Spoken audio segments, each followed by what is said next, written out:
अध्यक्ष महोदय,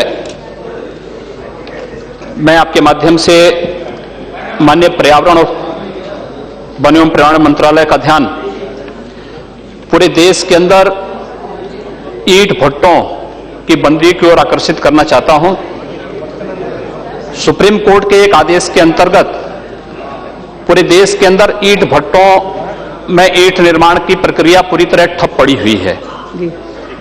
उसके अंतर्गत कोर्ट ने निर्देश दिया कि जो अवैध खनन है उसको रोका जाए।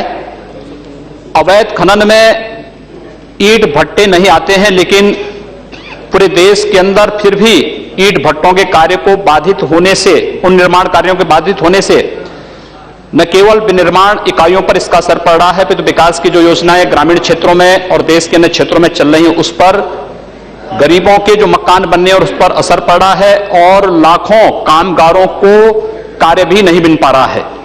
उत्तर प्रदेश में ऐसे लगभग 13,000 ईंट के भट्टे हैं और महोदय अभी वह कार्य प्रारंभ न होने के कारण वहां पर विनिर्माण इकाइयों पर इसका असर पड़ने वाला है।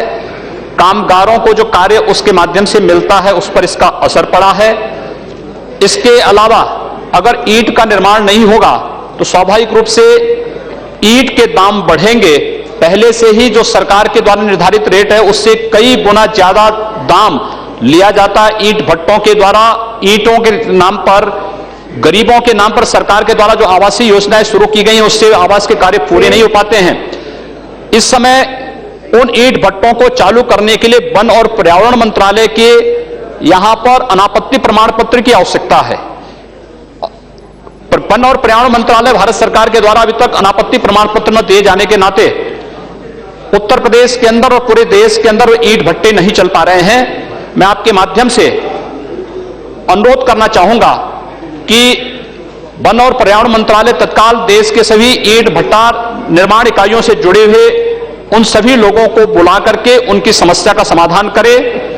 दूसरा, उस ईंट भट्टों के को प्रारंभ करने के साथ साथ, क्योंकि उसमें खनन का कहीं भी कोई वॉल्यूशन नहीं होता है, वे लोग मिट्टी लेते हैं, मिट्टी से ईंट भट्टों का निर्माण होता है और उसके माध्यम से जहां वह ईंट दे वहीं उनके दाम भी निर्धारित करने में वह अगर सहयोग करें, इस प्रकार का कोई डायरेक्शन दे जिससे गरीबों के लिए चलने वाली तमाम योजनाओं पर उसका लाभ मिल सके, तो मुझे लगता है कि उन योजनाओं को क्रियान्वयन आसानी से हो पाएगा।